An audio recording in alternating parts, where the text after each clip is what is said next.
Welcome to the Shuler Theater. Its history actually started at the turn of the century. There were 5 theaters in Raton at the turn of the century. This was a creation of architect W.M. Rapp and the Rapp brothers. They had a European influence, of course. It's called a Rococo design. The craftsmanship is truly amazing. It really, really is. The cornerstone was laid in August of 14. They had a show in April of 15. And so this was all constructed in 9 months or so. At about 1914, there was a bond issue to build new city offices. The mayor was J.J. Shuler, whom ultimately it's named after.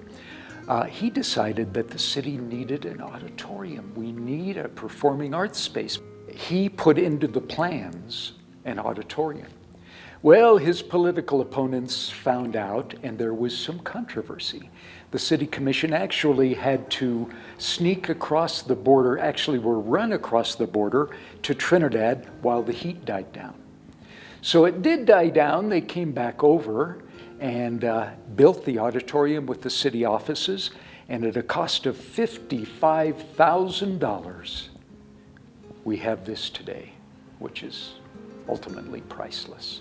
Here in the lobby, this was not like this till about 1937-ish, because these are WPA pictures. And in 1937, a local artist, Manville Chapman, actually posed his models across the street in one of those windows up there at the IOOF Oddfellows Hall, and then painted them on oil on canvas and brought them here and affixed them one at a time.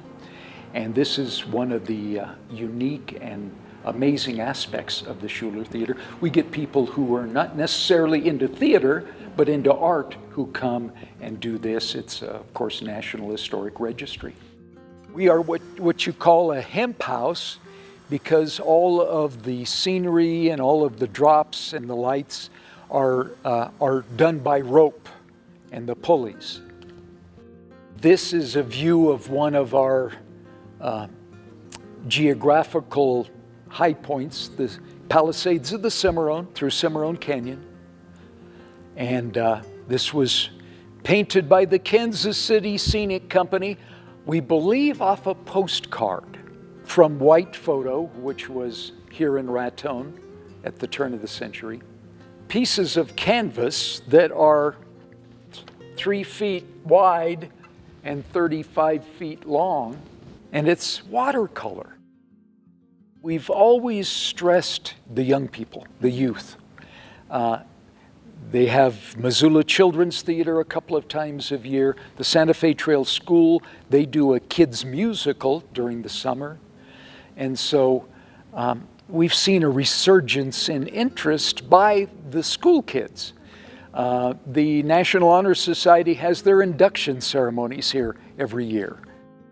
Yes, there is a spirit, but we believe it is the spirit of Evelyn, because Evelyn, the Dr. J.J. Shuler's daughter, she was at every performance. It's an advantage that the city owned it, because in the 1950s it went dark for about 10 years. And in July of 1963, we call it the Renaissance of the Shuler Theater. The Kaleidoscope Players came, they did Androcles and the Lion, and it was Bill Fegan and his Kaleidoscope Players. Bill is actually the Renaissance man of the Shuler Theater. That is recognized as the rebirth of the Shuler Theater. This is an amazing community. It really is. The people and the places, the organizations, the businesses, there are none better. Just so generous of heart and spirit, and we're pretty independent. You can't tell us what to do, kind of thing. We have that Western spirit.